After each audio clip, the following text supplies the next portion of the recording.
Tonight, the extreme week of weather rages on as a new tropical storm makes landfall. Harold bearing down on Texas, packing strong winds and torrential rains. Just one day after a rare West Coast tropical storm slammed Southern California. Scary moments in L.A. as a hospital lost power. The urgent efforts to evacuate those patients as teams up in the mountains search for the missing and stranded after a massive landslide. In Maui tonight, crews finishing the search of all single-level homes. Now moving on to the, quote, treacherous sites as they search for the hundreds still missing. Tonight, a Maui resident we met on the ground in Lahaina will join us here live. Her reaction to President Biden's high-profile visit last night and what she says her community still needs right now. High-risk rescue, a group of students in a trapped cable car in Pakistan, dangling 900 feet above a ravine after one of the cables snapped. The heart-pounding moment one child was pulled to safety by helicopter and how the rest of those students got down to the ground. Road hazard? Robo taxis off to a bumpy start in San Fran. The driverless car stalling in the street, causing traffic jams and even colliding with an emergency vehicle. What the city is now doing to get this new innovation back on track. Plus, a new king of beer has been crowned. Modelo, dethroning Bud Light as the best-selling beer in America. How the Mexican-made brew climbed its way to the top spot. And tonight, the story of one self-taught Mexican-American designer sewing his story into the fabric of every streetwear look he creates. How he's turning his culture into a wearable couture and racking up an impressive clientele along the way. Top story starts right now.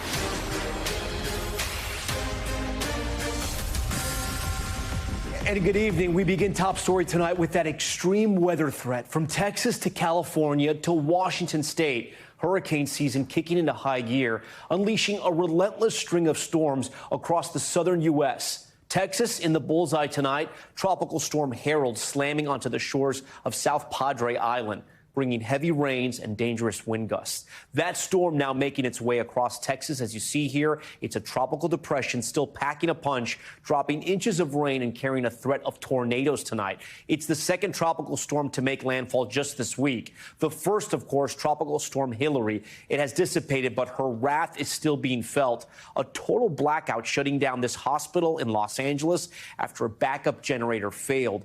Firefighters evacuating seriously ill patients. One woman even giving birth among the chaos. The rain bringing some relief to those areas charred by wildfires in the Pacific Northwest. Some residents able to return to what's left of their homes. We'll have a full report from the fire zone in a moment. And we are tracking yet another storm gaining strength in the tropics. You see it here.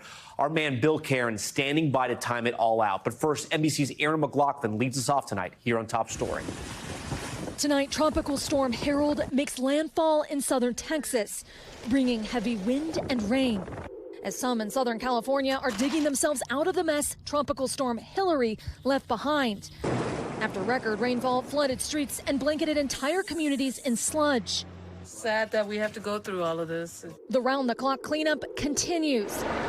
In the San Bernardino National Forest, a harrowing search and rescue operation now underway after a massive mudslide barreled down the mountain And completely wiped out this bridge, cutting off a small community just over that way, home to the only person missing from Tropical Storm Hillary. That community now covered in mud. A source tells NBC News the search for the missing woman now underway. Scariest thing in my whole life. Up the road, resident Stephanie Noyes and her dogs were rescued today after being stranded for more than 48 hours. How'd you get the word out that you needed help? I found out earlier. I went out to the river out there and had a white towel, and when the helicopter came over, I started going like that, and I guess they came back and told them that there was somebody to rescue. Meanwhile, near Palm Springs, relief. Thank God. He's the boss. After firefighters rescued the elderly using construction equipment. There's sinkholes back there. There's still standing mud of up to 5 feet. That is new video released shows this Alaska Airlines flight making a dramatic landing in Orange County during the height of the storm. Sparks flying from the landing gear. There's sparks outside. The cause is still being investigated. Meanwhile, overnight, a life-threatening emergency at a Los Angeles hospital. We had 241 patients that were actually impacted by this power outage. After the backup generators failed, firefighters desperately evacuated patients, some critically ill. A woman gave birth to a healthy baby girl under the glow of flashlights. And we had a whole lot of them, and the baby's fine.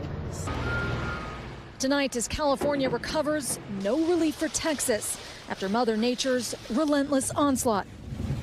So glad that baby's doing okay. Aaron, we still see this as an ongoing situation there just behind you, and we understand there's still rescues happening? Well, Tom, I just heard from a source who told me that the rescue mission has now been completed not far from here. Anyone who wanted to leave that community was evacuated by helicopter. The source also told me that they found the home that belonged to that missing woman. He said it was completely demolished. No sign of that missing woman. The search for her continues. Tom? Okay, Aaron McLaughlin, glad that one operation has concluded. We appreciate your new reporting. As we mentioned, we're tracking another storm down south tonight. Tropical Storm Harold making landfall in Texas. It's now been downgraded to a tropical depression, but still bringing heavy rain, dangerous flooding, and gusty winds to the region. I want to bring in NBC News meteorologist Bill Karen. So, Bill, walk us through the latest on that track. Yeah, we had about 63-mile-per-hour winds. We had maybe about 3 to 4 inches of rain. That's the highest totals I've seen. And now the storm is heading into Mexico. We still have a chance of isolated tornadoes or some strong thunderstorms on the outer bands. But once the sun sets, that should diminish. We've been watching those near San Antonio all afternoon and all evening long. And then the Hurricane Center dissipates this over the high terrain of Mexico. So we're just about done with Harold. So, of course, this time of year, there's almost always something next. And Franklin is still sitting in the Caribbean over the very warm waters. It's an unorganized storm, but it's moving very slowly. Slow-moving storms and mountains are a horrible combination, and that's what's going to happen tomorrow with the Dominican Republic. You got 8,000 to 10,000-foot peaks, almost the same as in Southern California, but this is moving like a quarter of the speed as Hillary did. So that's why we have a chance up to 15 inches of rain tomorrow in the Dominican Republic. Everyone wants to know what happens after this. Well, the Hurricane Center says it's going to stall out and be kind of slow-moving. They do bring it in 5 days back up to a hurricane. It should even get stronger than that in the days following. So where does it go? Well, our European computer model, one of our more accurate long range, does bring it as a powerful hurricane, but off the East Coast, closer to Bermuda. We have 5 to 7 days to figure that all out. But again, this could be our first really big storm of the season. Yeah, Franklin looks like it's mean. We hope it doesn't hit anybody, Bermuda or the East Coast. Bill, we appreciate all that. Next, the devastating wildfires in eastern Washington state. Those infernos raging since Friday, destroying at least 260 homes and buildings, scorching more than 20,000 acres of land.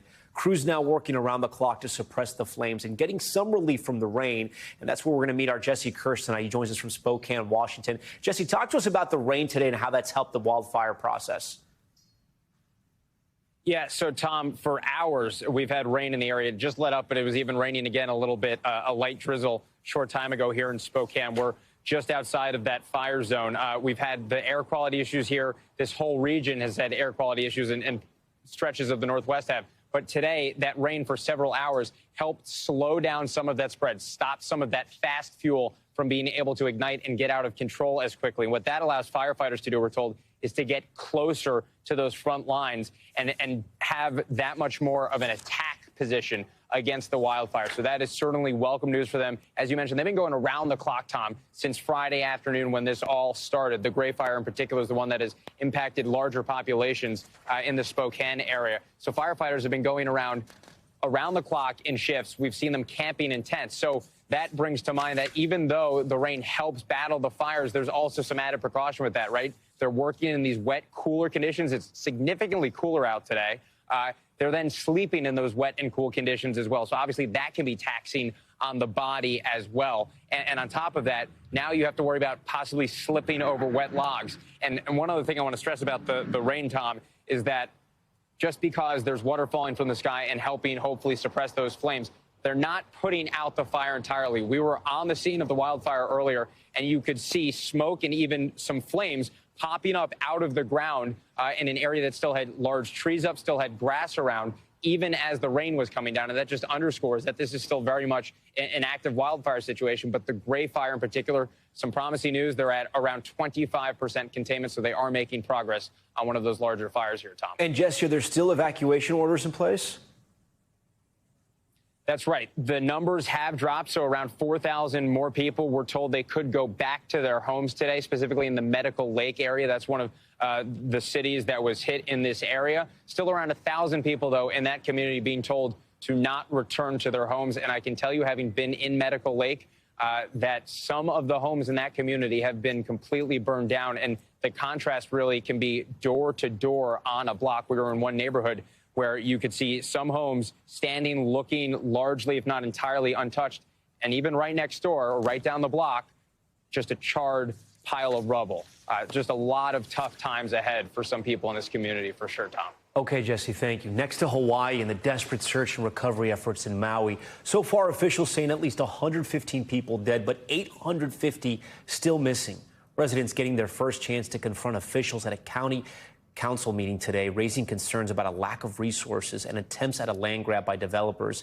This is Lahaina's recovery enters a new phase of recovery. Steve Patterson is on the ground for us tonight in Wailuku. So, Steve, walk us through what FEMA has said. They're saying they searched 100% of single-family homes. Talk to us about this next phase. We know the governor has called it treacherous. It's the enormity of it, Tom. As you know, being on the ground, the first few phases were already so tragic and so difficult when it was just the exterior searches and then the interiors of single-family searches where you might find 1 or 2 or 3 sets of remains, and how tragic and how delicate that is to now move from that to these multi-story complexes. You're talking about condominiums, you're talking about apartment complexes, you're talking about the possibility of schools and nursing homes, and how tragic that must be to find upwards of 20 or 30 sets of remains that unfortunately, I have to say, are so badly burned that all of this is still being done by hand. These are extremely delicate scenes, not only for these cadaver dogs to do what they're doing, to find the sets of remains in the first place, but then to preserve them for DNA matching. It's all extremely, extremely difficult and a whole lot more complicated when you add on multiple levels to a structure that you're searching through, Tom. And Steve, I know you had a chance to speak with the fire chief today. He had come under some criticism early on. I know firefighters didn't have the resources. There wasn't enough water. They were stretched thin fighting that other fire, the Kula fire as well. What did he tell you today? Yeah, this is the fire battalion chief, so a little bit different there, Tom. But this is a guy who wants to talk about communication and serving these communities by way of getting in touch with the people who are actually on the ground. That is the biggest criticism we've heard, especially here at this meeting. That was just an hour or so ago. Obviously, they're talking about housing and fears from it and the possibility of land grabs, also looking at the temporary housing that a lot of these people are facing and trying to take advantage of the community resources and the government resources. But he says the biggest thing that people are worried about is the lack of communication with leadership. Here's what he told me earlier. Listen to this. Paramount importance, in my estimation right now, is for these elected officials, these council members, to be visible and accessible to the people that were affected. They really, if you don't have information, then you try and piece together, you try and make it up for yourself, and oftentimes that's going to leave you with an incomplete picture. This guy says there is such a need for more of that communication and connectivity that he's offering to take elected officials on ride-alongs to the scenes that are affected, just to show that the work that they're doing there, Tom. That's what we're dealing with. And Steve, we've also seen some temporary housing going up to help some of those displaced residents. We know that 2,500 structures burned. More than 80% of them were homes. Yeah, just an enormous task. So, yeah, Airbnbs being put aside, hotels being put aside, about 750. That's a FEMA-regulated program. But we're also seeing the proliferation of tiny homes going up in places, funding for more sort of multifamily units that could be put up as well. All of this is sort of in the works right now. What officials are focusing on are getting people into hotel rooms. That's why they say it is essential for people to know that, Maui is still open. They still want the business, but keep it on the east side because they need the west side saved for hotel rooms. So that's where they're putting people right now. That's the greatest focus, Tom. Okay, Steve Patterson reporting from Maui tonight for us. Steve, we appreciate that. Some Lahaina residents are taking the rebuilding process into their own hands and asking for a seat at the table. One of the residents is Tiare Lawrence. She has been active in a community coalition calling for more government resources and demanding that Lahaina stay in Lahaina hands. Tiare Lawrence joins us again tonight. Tiare, we first met over a week ago. First of all, I want to ask you, how are you and your family doing tonight? we're struggling. It's a tragedy. We're still mourning the loss, and we're still, you know, trying to find family and friends that were lost in the fire. So we're still mourning. We're still grieving. We're devastated. Tiara, you had a chance, I understand, to shake President Biden's hand when he came to Lahaina yesterday. Did you have a chance to tell him anything? And if not, what was your overall reaction to his visit? I didn't really need to say anything because all of my friends and family around me said everything that we've been wanting to say, that don't forget us, please give us money, please help us. So I think that message was relayed pretty well yesterday. Do you think it's going to stick? I hope so. You know, we just have to hold the government accountable. But I do appreciate him coming to Maui. I do appreciate him saying that he plans to help rebuild Lahaina better and for the people. So we as a community need to hold our government accountable to his promise. Tiara, one of the reasons why I want to have you on is because obviously you're a part of that community. You're connected. You're speaking to everyone who is affected. When we talk about 850 people still missing, and they say they've completed 100% of the search zone, at least those first floor dwellings, when you hear that number 850, do people in Lahaina, do you believe those are people who may be dead? Could the number really be that high? Yes. Yes, it is very high. You know, the fire was so intense that basically it incinerated people. It's basically ashes at this point, and it's devastating for our hometown. What are people doing as far as, I know people are trying to submit DNA. I know other people are holding out hope. Talk to me about the search process. Are people just going to hospitals? Are they putting up flyers? What's still happening now almost 2 weeks later? People are giving their DNA to the government to help identify bodies. They're working with FBI to pin their phones to see where their last location was. You know, the families have gone to the 3 mortuaries on island. So, you know, everyone's doing their due diligence to try to locate where those people were. But unfortunately, we may never find them. And that's the most saddest thing in this situation. Yeah, you just can't comprehend numbers like that, and you feel for everybody on that island. I do want to ask you, the governor finally acknowledged this week that he wished the sirens had been turned on. This is a very big change from what every single official was saying last week. I want to get your reaction to that. And does the community have any faith whatsoever still in local leaders? The community is furious at what happened with the sirens. There was absolutely no excuse why that siren shouldn't have gone off in the first place. There's just furious, just pissed. And that's why we need to hire people with experience in these type of situations. I know you met with FEMA leaders, too, from what I understand. What's your hope for your community, and what do you need FEMA to keep doing for you? I do appreciate FEMA recently did hire people that are from Hawaii to help be the liaisons to other community leaders. And so that's a step in the right direction. But what I'm worried about is the disaster relief funding. How is that money going to be spent? Is that money going to be spent here locally? Or are they going to be giving that money to outside contractors from the continent? We already have limited resources on island. We're in a housing crisis. We're in a job crisis. 6,000 people are currently unemployed. That number before the fire was at around 600 to 800. So we have a severe crisis on our hands. I want to ensure that the local people get that funding, and that Maui is the people of Maui are the ones rebuilding Maui at this time. Tiara Lawrence, we're going to stay in touch with you. We always appreciate you coming on Top Story. We know it is a very difficult time, and we appreciate the time you take out to explain to us what's going on.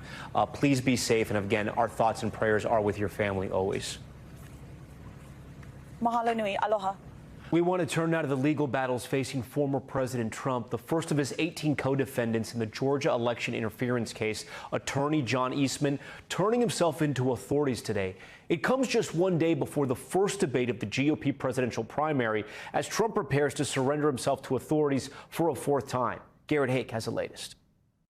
Tonight, the first of Donald Trump's 18 co-defendants in the sweeping election interference case in Georgia beginning to surrender for processing at Fulton County's infamous Rice Street Jail. Attorney John Eastman, charged with orchestrating the Trump campaign's fake elector scheme, booked and released on a $100,000 bond. Do you still think the election was stolen?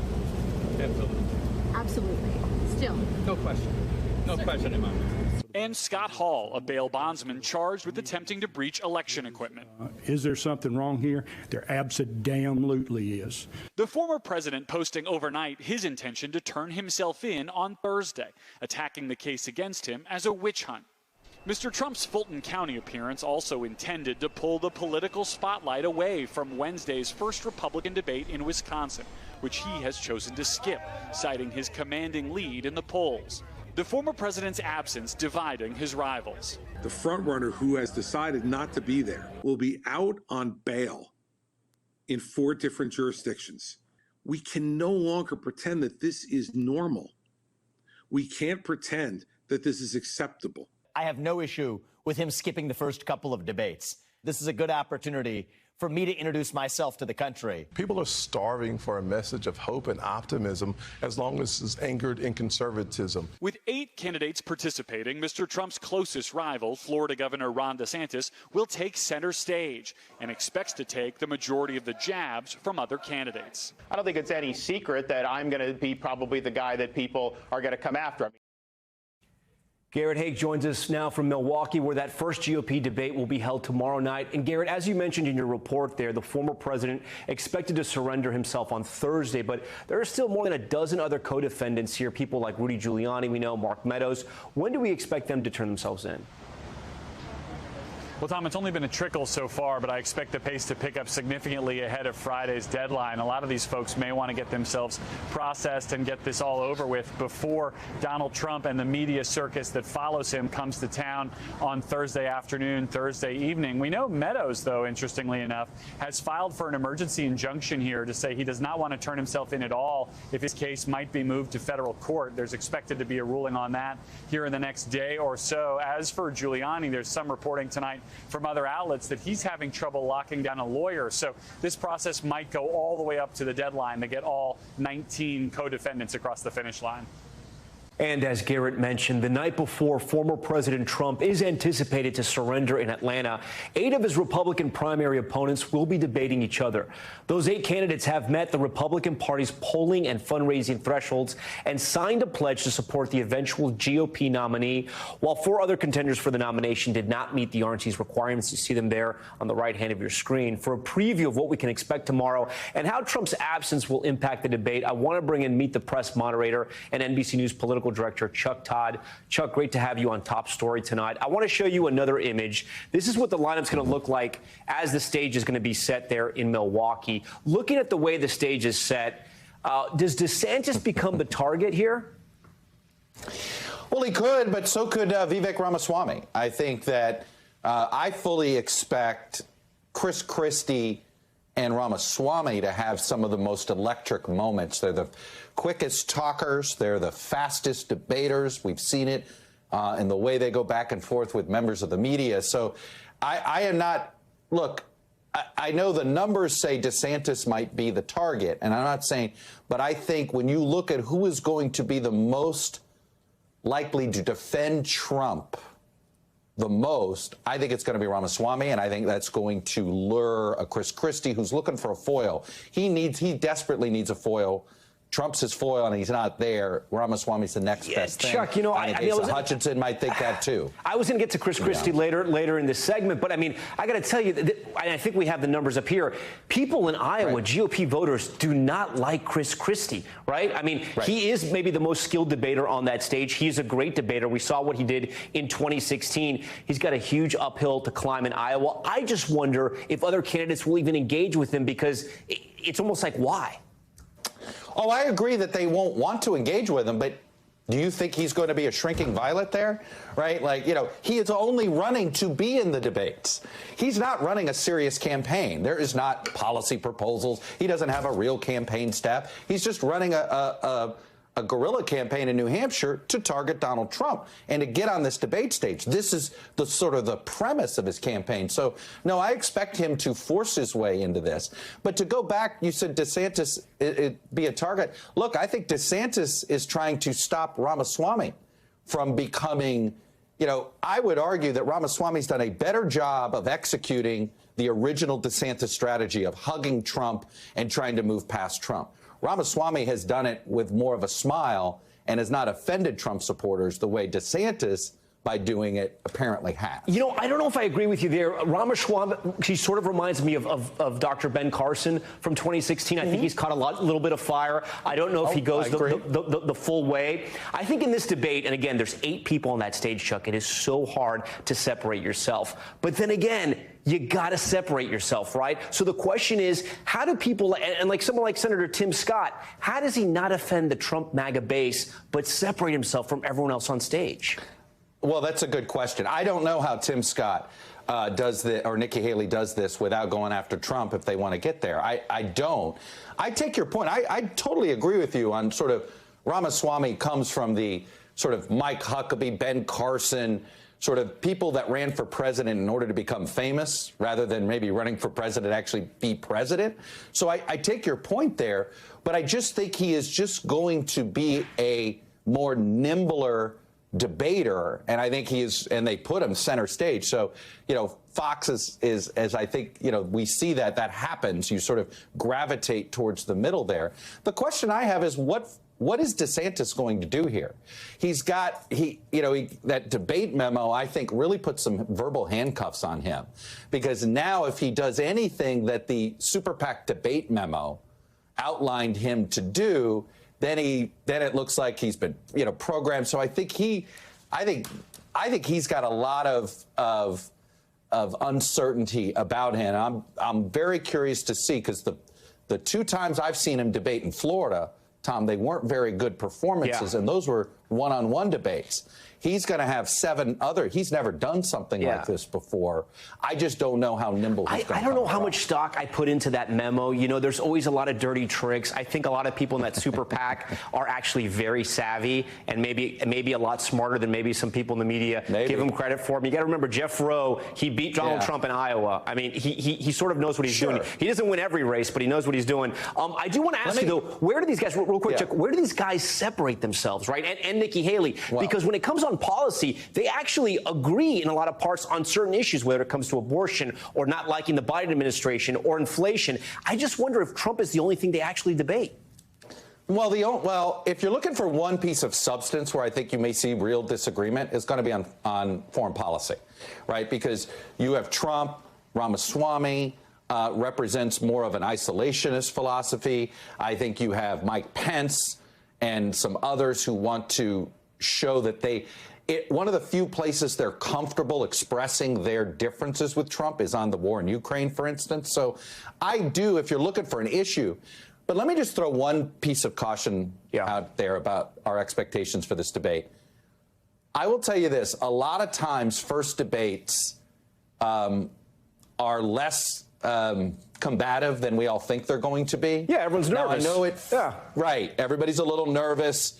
The only thing that could make this one different is that this week feels awfully consequential, right? You've got the 4th indictment, the 4th arraignment coming on Thursday. I think this is a real test for Ron DeSantis. I mean, agree. If he bombs at this debate, this campaign may be over. So he's got real pressure on himself to perform. And in fact, I might argue he's the only person on that stage that really has pressure on him tomorrow night. Everybody else is up there with a little bit of house money. Not him. Okay, before we go, because I completely agree with that point, and including the polling that we have from NBC News out of Iowa, there is still a lane there, right? There's still a majority of those GOP caucus goers in Iowa who say they would be open to somebody else. Ron DeSantis, Senator Tim Scott lead the pack when it comes to second and third choices. I do want to ask you, DeSantis said it himself there in Garrett's piece, he's going to be the target. He believes that. What does he have to do to survive this and sort of progress forward? Well, I think he better hope he's the target. I think that actually could help him. How does he respond to it, right? Because he can take it.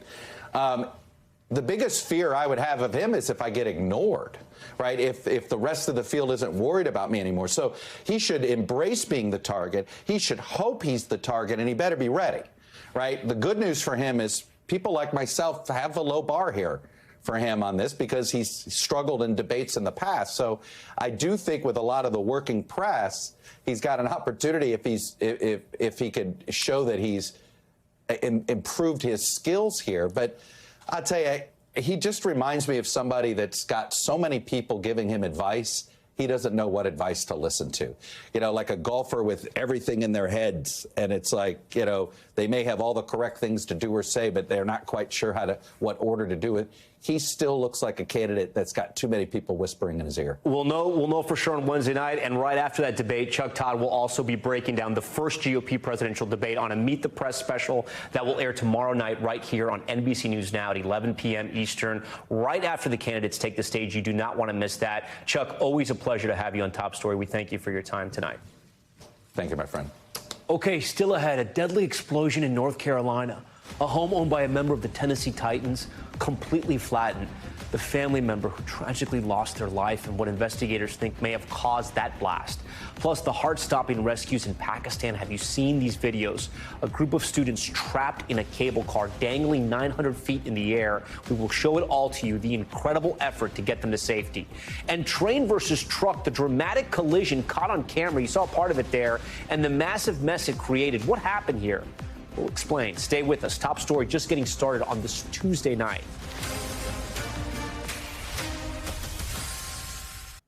We're back now with an incredible rescue in the mountains of Pakistan. 8 people, including 7 students, trapped in a cable car 900 feet in the air. Rescue crews using helicopters, even pulling themselves along the wires to get those people to safety. Raf Sanchez has a story. Tonight, a perilous rescue nearly 1,000 feet off the ground. 7 children and 1 teacher trapped on this cable car on their way to school, left dangling over a ravine after an overhead line snapped. Pakistani military helicopters circling above, lowering commandos by rope, but trying not to shake the car with the force of their rotors. Cable cars are a common way to travel in remote areas with poor roads. And with crowds gathering below, one man making a frantic call to local TV from on board the car. It's a matter of human lives, he says. The authorities should rescue all of us as soon as possible. And then, on the helicopter's third pass, success. This student stepping off the car and lifted to safety. The chopper's forced to land when the sun set. But locals and rescue teams working in the darkness, using improvised pulleys to get everyone else to safety. When the helicopter operation could not go on in the dark, I think the rescuers made this brave decision because they didn't want the kids to be waiting all night and the parents to be suffering from anxiety. So I think this was a very brave decision on the part of the army. Pakistan's prime minister tweeting, all the kids have been successfully and safely rescued. A happy ending to what was so nearly a tragedy. Raf Sanchez, NBC News. For more on these high-risk rescues, I want to bring in Captain Bryce Mitchell with the Sacramento Metro Fire District. He's a helicopter pilot who has flown several rescue missions, including during those historic floods in California we reported on earlier this year. Captain Mitchell, thanks for joining Top Story tonight. I want you to sort of walk our viewers through the videos that we've been seeing and we just saw there in Raf Sanchez's story out of Pakistan. The first video really is the one that is so compelling. It shows a child essentially dangling from that helicopter after he was rescued. It is, I mean, it's terrifying to watch. When you saw this video, what did you think of the technique? And kind of walk our viewers through exactly how this happens. Well, let me start by saying these are exceptionally technical, exceptionally challenging. So a lot of the unique situations people find themselves in on these rescues is unique to that incident alone. I will say with that technique, as the child appears to have somewhat drop a little bit as they're coming out, the reason for that is presumably they're trying to offset an angle so that as the victim comes out of the cable car, that victim's not going to get entangled in anything. And they want that person to swing free of the obstacles that are inherent to that type of rescue. The device they're in is what's known as a rescue stropper. That's what it appears to be. Now, that device is, although not ideal in all situations, this might have been, for what the situation they encountered, the only option they had for that child. Captain Mitchell, we would prefer to be able to have... Yeah, is it normal that the child was by themselves? Like there was no rescue personnel on that harness with him? Is that normal? I would say that's not the plan A for most units out there. given the fact that there was more individuals in that car, that rescuer may have opted to put that child out on their own so that they could more rapidly affect the other rescues. But that is not plan A for most folks out there. I got to think that there's got to be some type of convincing, right, when you're rescuing these victims to get into that harness and say, listen, we know you're above ground. We know you think that if you fall, you likely will die, but trust us on this one. We're going to lift you out on a helicopter. Talk to me about that process, because, I mean, when you're dealing with children, it has to be sort of wild. The bedside manner, if you will, for the rescuers is kind of an art form that takes place and is exceptionally challenging. I can't imagine. Now, these kids were obviously used to being in this cable car day in and day out, but they did not expect to find themselves in that situation. And what looks to be probably somewhere between a 6 and an 8-year-old child, that is a very scary situation for them. You know, Captain, we have this other video that we're showing now, which was basically they sort of set up a harness and then they shimmied their way, if you will. And I don't even know if that's the right phrase, but they essentially shimmied their way all the way over to the cable car. They were hanging from the wire here. Why do you think there was a change in strategy and they were able to rescue everyone? So this was a successful mission. Yeah, overall, it was very much a success. Now, they were battling a couple things. One, using a helicopter for those is acceptable, and it is a preferred method in certain scenarios, but the helicopter was no longer a feasible primary plan. One thing they did very well on this was they called experts from all around to be able to assist in this. They should be commended for the work that they put in and the absolute struggle that it took to recover those childs with that manner. It's a very workable system. It's very dangerous for all involved, but they did it very professionally. I'm very impressed with that aspect of the rescue. Finally, Captain Mitchell, how difficult of a rescue was this? I would say you had dozens, if not probably up to 100 people total involved in this rescue. You have technical experts, engineers, you have people that are operators on the ground specializing in the rescue techniques, all with their opinions. So formulating a plan, they clearly had some leadership in there to be able to organize the plan in general. But overall, with an outcome that was overall successful and the amount of difficulty they had, that's a varsity level call, if you will. They did an outstanding job in the end. Captain Mitchell, we thank you so much for your time. Thank you for walking us through all these videos, and we appreciate all the work, obviously, you do day in, day out there in Sacramento. Absolutely, anytime. When we come back, hazards on the street, driverless taxis hitting a few bumps in the road in San Francisco, triggering traffic jams and even accidents. What the company behind those Robo taxis is now doing, what customers are saying. We'll bring it all to you right after this break.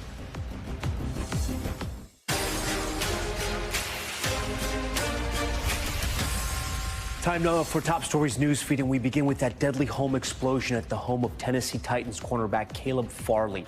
The blast at the home just outside of Charlotte, killing Farley's 61-year-old father. The NFL player was not home at the time. No official word on the cause, but first responders said they did smell gas when they arrived. A truck driver lucky to be alive after a train slammed into a semi-truck in Louisiana. New video shows the moment that train crashed through the truck near Lafayette, causing 20 train cars to derail. No one on the train was hurt somehow, and the truck driver somehow also was able to get out moments before that crash. A new study found more screen time is linked to delayed development in young children. According to the study published in the Journal of the American Medical Association, 1-year-olds exposed to more than 4 hours of screen time a day had delays in communication and problem-solving skills at ages 2 and 4. Fine motor, personal, and social skills were also impacted in 2-year-olds. Okay, we want to turn now to the latest uphill battle for self-driving cars. There's been a string of dangerous incidents involving robo-taxis in San Francisco, and it's causing major safety concerns on the road. The California DMV now asking the company to reduce their vehicle fleet by half. Jake Ward has the details. Blocked all the way down. It's the latest traffic jam that's putting the future of self-driving cars into question. Multiple driverless cars stalled in the middle of a busy San Francisco intersection. An officer seen trying anything to get it moving. We saw the traffic warden trying to communicate with the crew's driverless car. I think he was knocking on the window, trying to talk to some speakers, to little avail. This latest mishap adding to the pile of complaints days after California regulators allowed two companies, GM's Cruise and Google's Google's driverless car company Waymo to expand their fleets to 24/7 operation. But California's Department of Motor Vehicles urged that one of these companies scale back, requesting crews to cut their robo-taxi fleet in half as the agency launches an investigation into recent concerning incidents, including this close call just days earlier, recorded and shared on the Citizen app. Look at these guys. Showing the moments after a driverless car with a passenger inside collided with a fire truck. They're going to ruin our life. Police say the fire truck was driving with lights and sirens on as it entered the intersection. Crews says their car, with no driver and one passenger inside, had a green light. The passenger was treated on scene with minor injuries. I'm seeing at least one incident a day now with autonomous vehicles. The technology is not ready for prime time. There's like 1, 2, 3, 4 cruise cars blocking. No one can get through. Today, crews reducing their fleet in half to about 200 robo-taxis, telling us they have complied with the DMV order. There's like 10 of them. A speed bump for the company that marketed themselves as a safe and convenient alternative. Literally witnessing the future. This is pretty impressive. Crews highlighting their safety technology on their website, saying that in their first 1 million driverless miles, their autonomous vehicles, quote, were involved in fewer collisions than human drivers were in a comparable driving environment. We jumped around from different bars. The car picked us up when we needed it and took us back safely. As companies start developing their self-driving fleets, a recent NBC News investigation found that in California, driverless cars have been involved in 280 crashes over the past 5 years, although it was not clear in how many cases the driverless vehicle was at fault. Jake Ward, NBC News. We thank Jake for that. Time to get a look at what's happening around the world. So it's time for Top Stories Global Watch. And we start with the latest on those devastating wildfires in Greece. Video showing the growing wildfire in the Evros region near the port city of Alexandroupolis. Authorities say 18 bodies were found just in that area, and officials fear they may be migrants. 8 villages in the area are now under evacuation orders. A Spanish pop star says he was the victim of a violent home invasion in Mexico. Award-winning singer and actor Miguel Bosé posting on Instagram that 10 armed assailants burst into his Mexico City home. He says the suspects tied him up and his 2 children and his staff while ransacking the home for 2 hours before fleeing. Local prosecutors are investigating and say the singer's SUV was recovered miles away from the home. Luckily, no one was hurt. And the U.S. is urging Americans in Belarus to leave the country immediately. The U.S. Embassy in Minsk posting an advisory that Americans should also avoid travel to Belarus due in part to a buildup of Russian forces there. The embassy also saying Lithuania closed 2 more border crossings last week, making it much more difficult to leave Belarus. Coming up, the new beer era in the U.S. With some Bud Light customers looking elsewhere, there is a new king of beers. We'll tell you why beer drinkers in America are loving beer made south of the border. Stay with us. Welcome back. If you've heard of Off-White, Supreme, Stussy, then you know your streetwear. But have you heard of Gente Fina? It's a Chicago-based streetwear brand that's blending high fashion with Mexican culture, and its fan base is now exploding. We've got to meet the creative mind behind the coveted designs that even worked on a sold-out project with the Chicago Bulls. Take a look. Manuel Cabrera is the visionary behind streetwear brand Gente Fina. We do everything here, shipping, custom pieces, and it's all family that's working here. A brand bringing Latino representation to the fashion industry. Usually Gente Fina means someone from upper class, but we wanted to take that name and make it something where, no, it's not just the upper class, like we're all Gente Fina. Cabrera, the son of Mexican immigrants, using his intricate designs to pay homage to Mexican culture, including imagery and textiles that are reminiscent of his parents' homeland. Scorpions and Durango are everywhere. It's like almost like the state bird for that state in Mexico. The brand also finding inspiration from blue-collar workers, creating collections using durable materials that can be used to survive harsh winters or breathable fabrics for those sweltering summers. I grew up wearing the boots, wearing the sombreros, the tejanas. That was really exciting for me to kind of just bring that background of mine, that history into this summer collection. Cabrera's brand resonating with local Latinos looking to support their community and also finding a following online. I had no idea how much Latinos, Mexicans especially, would show love and be very proud of the brand. So I have to really make sure that the brand represents Latinos, you know, in a positive light. But he's not just making clothes for the Hispanic community. He recently collaborated with the Chicago Bulls on a custom varsity jacket inspired by the Michael Jordan era. I call this collection Practice Like You Play. And when they received the first one that I made for them, they were like, this is it. Don't change anything to it. The collection a slam dunk. People lining up around the block waiting to get their hands on one. They sold out in under 15 minutes, which was like the fastest we've ever sold out on anything. And at the same time, the brand making a custom jacket for Bulls point guard Ayo Dosunmu. Cabrera, who also runs a business selling equipment for truck drivers, began sewing for himself and family members. I just started making my own custom pieces for myself, fixing things here and there for family, for friends.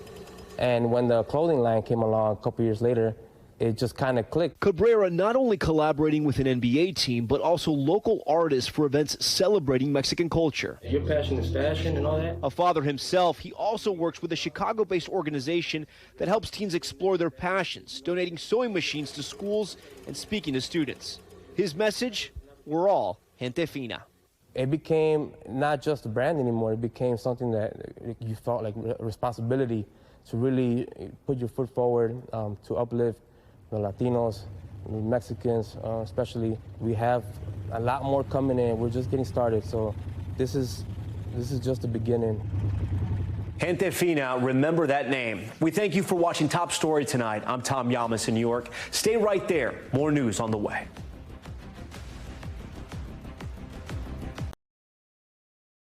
Thanks for watching our YouTube channel. Follow today's top stories and breaking news by downloading the NBC News app.